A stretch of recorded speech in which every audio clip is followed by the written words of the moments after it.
you can't look at it that way. Sure. Yeah. Otherwise, it will be dreadful. You got to look at like, I'm gonna meet some new people today. I may make a best friend today out of Yeah. all this. Yeah.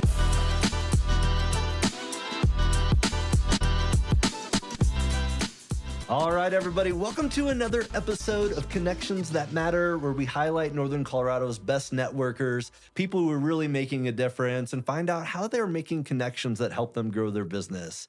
Today, I have Ben Voss on the show. Ben, welcome. Good to see you. Pleasure. Thank you. Awesome. Well, if you haven't seen you at a networking event, tell us a little bit more about what you do. So I'm in the financial services industry. I'm with Raymond James. A lot of people kind of question like where Raymond James is, and I just say if you're familiar with the Tampa Bay Buccaneers, they play in Raymond James Stadium, so St. Petersburg, Florida. I've been in the industry for about 15 years. I'm an independent now, so I run my own show, but I do retirement planning, estate planning, business planning for individuals and businesses. Well, unpack that. What does being an independent mean? So it just means like, I take care of everything on my own. Raymond James, they back me up with like compliance, watch my back and stuff for that, make sure I'm doing everything the right way.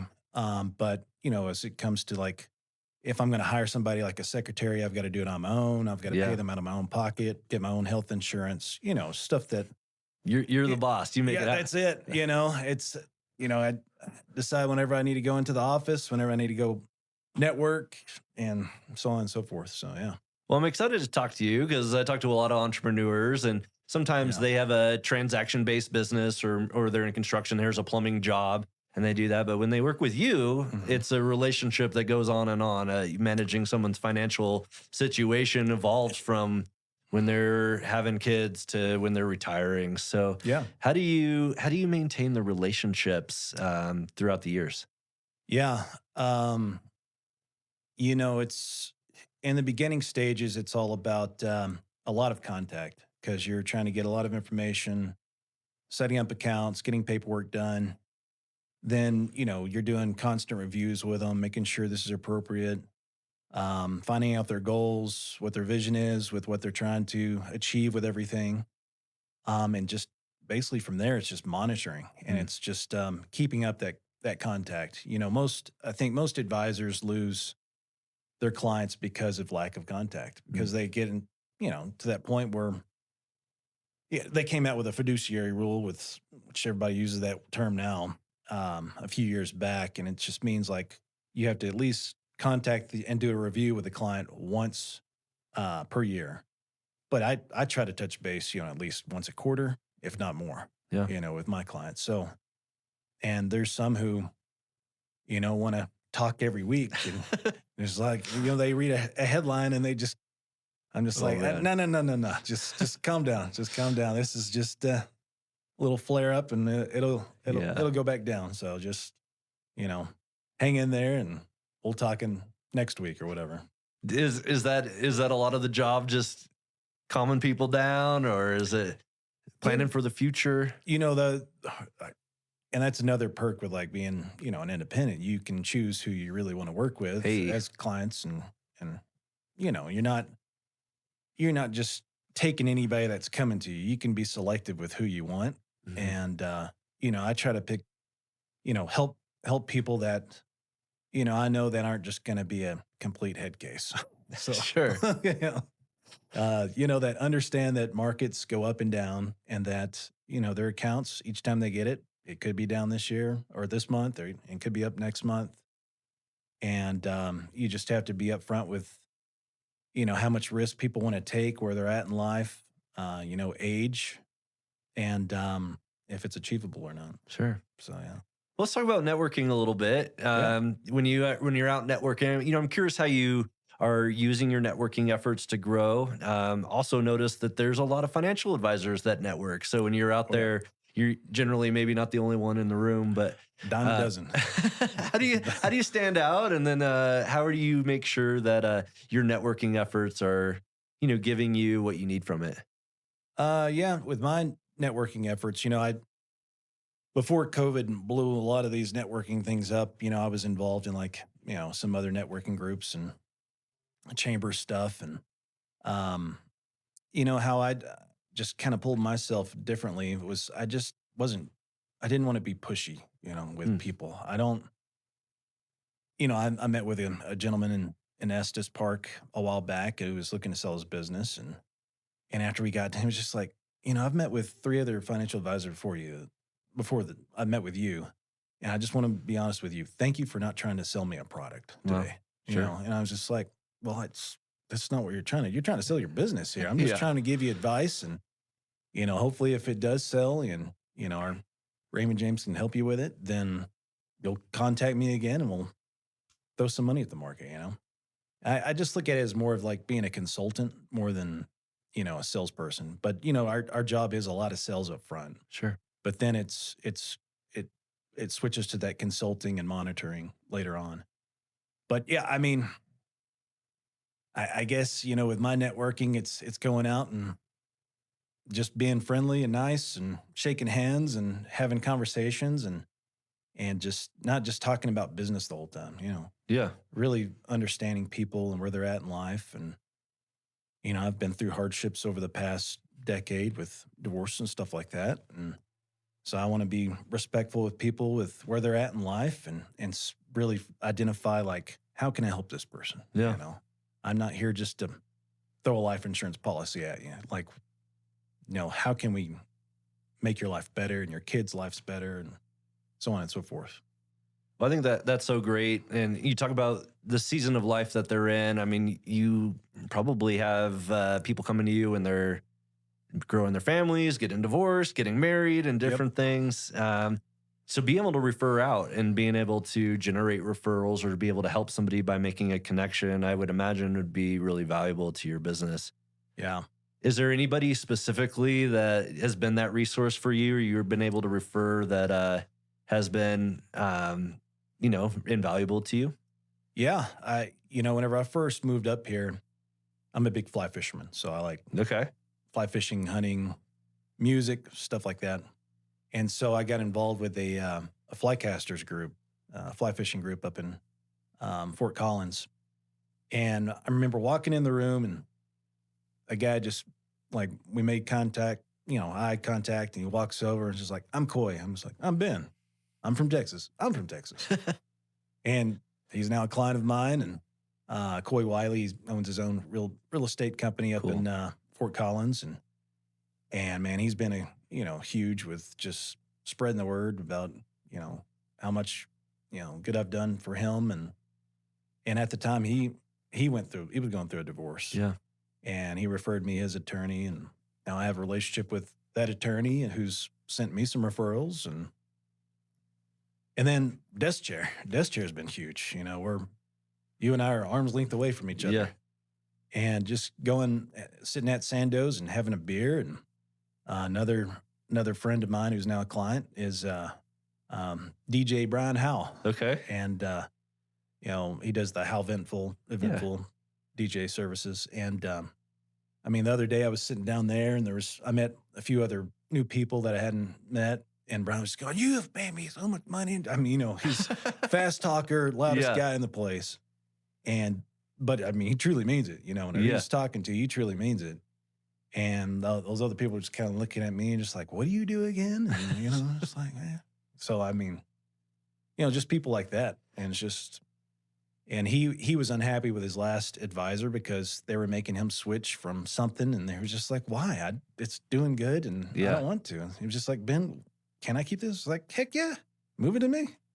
Yeah. And he was just like, all right. So, Well, I think a lot of people haven't really caught on to co-working space and just the networking opportunities that are there. it's huge. Because you can do business a lot of different places, or I know a lot of entrepreneurs who hold themselves in the office or sleep at the office because they're working hard. But in a co-working space, you're around other entrepreneurs, and there's a social aspect to it. So for Absolutely. anybody who has never been to Dust Chair or any other the co-working spaces in Northern Colorado, what do you love about it, and how has it helped you with your business? With a co-working space? Yeah. I mean, building relationships. I mean, that's how you and I have met. Yep. And, I was struggling there, after COVID of just getting back into networking.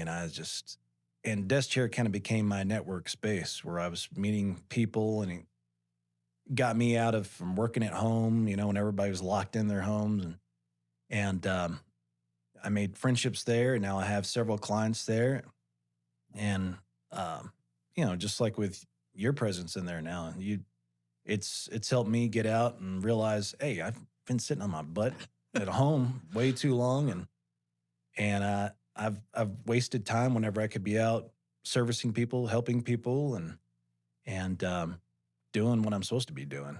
You know, Sure. so Well, I hear that a lot. Like when people are networking, they're like, "When was the best time to start networking?" Well, it was when I started my business. When's the second best time to start networking? Well, it's today. yeah, And when this episode comes out, it's going to be the end of the year. I know people are starting to think towards 2026. What are their goals and to yeah. get out of there? So, as somebody who's recently kind of got back into it, getting more of a structure around it, any encouragement or advice for somebody who is maybe looking to network more coming into 2026? Uh, yeah, it's embrace being uncomfortable. Okay. I just the best thing is like find a friend who's doing it and say, do y'all, ask them if they invite guests and be a guest at, like the Yeah. Longhorn Steakhouse thing that we do. And, or just introduce them to some other people that are, socialites that are out there just all the time. Just by an email introduction or face to face, or just tell them to come out and have a beer, or, get some lunch, come up to Sandoz and get a sandwich. And, you know, um, I just say, it's not really fearful. It's just about, you just got to get up off your butt and go do it. You know what I Yeah. mean? That's just it. And don't look at it as something like, I'm gonna dread this, and people are gonna be throwing cards Yeah. at me, and it's like you can't look at it that way. Sure. Yeah, otherwise it will be dreadful. You got to look at like, I'm gonna meet some new people today. I may make a best friend today out of Yeah. all this. Yeah. Yeah, that optimistic approach. And I also love that you're like, find a wingman, essentially, is what you Yeah, said. You're like, hey, find exactly. a friend who can introduce me. And it takes the edge off of you. It's not as scary when you're going in and networking in packs, so Yeah, to say. yeah. Yeah. And I or some of my friends, I'm just like, go out there. Sometimes there's some cute girls out there. You might meet a cute girl. Sure. You might get a marriage out of it. Who knows? So, Yeah, right on. It's yeah, all connections that matter. You find your future spouse. That's right, a way to right. do it. Yeah. Well, cool, Ben. This is awesome. I mean, as a financial advisor, I imagine you talk about your clients' goals and where they want to achieve. Mhm. But what are some of your goals? What are you looking to achieve? Um, I want to get to a point where I have an actual standalone office. Um, not I love the co-working Yeah, space, and it's going to be hard for me to detach from that sure. because of the people there. And um just I mean, it just kind of it's just a happy place. And I don't, you know, I want to have an independent office. I want to have like a secretary, someone to help me out, do all the paperwork and stuff like that, so I can truly go out and network more Yeah, and not, waste half my time of coming back and, all right, I've got to doc, get all this documentation, email it out, make sure it gets, signed, and, where I can just be freer a little bit. That's one of the goals. I'm at about I service probably about 100 households, so I cool. want to I want to double that for sure in the next year or two if I, possible. Which sounds like a lot, but you got to set some kind of goals in writing and some numbers and stuff like that. And so yeah, I mean, even if it's 50, I'd be happy with that. Uh, but other than that, that's about it, I guess. Yeah. Okay. Well, you brought up the story of the gentleman up in Estes Park, but Yep. and how you really were able to make a connection, and he felt drawn to you from your approach. Mhm. I imagine that making sure your financial advisor is a good fit for you is it's key. Like somebody might just sign up because that's who their parents had, and then Mhm. maybe they didn't choose them, but if somebody's reevaluating their financial advisor or looking to get one for the first time, what questions would you suggest they ask to make sure that they're aligned with the financial advisor? I would just make sure that the advisor is listening more than talking, Okay, you know, that's good. um, which every advisor, whenever they first get in, they're just throwing up on people, they're just, well, and talking this jargon that nobody understands, like 12B1 fees and da da da. And it's just like, if they're just talking where you can understand Mm, and putting things as basic as possible, that's a green light for sure. That's, you just kind of have to, I wouldn't say dumb it down because there's so much information you can research before you go meet with an advisor now and online.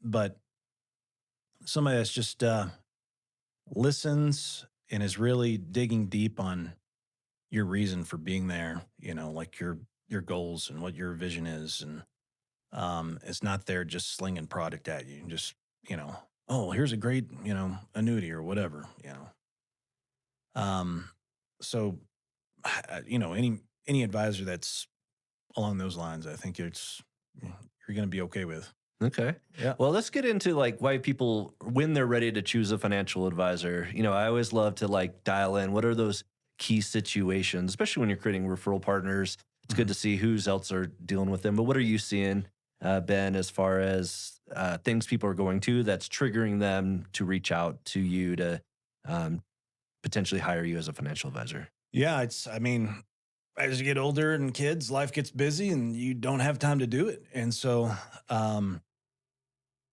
and some people, they don't understand that you can roll over, 401ks and have it in your own possession and control it on your own. And, uh, like we've talked about, it's people in transition.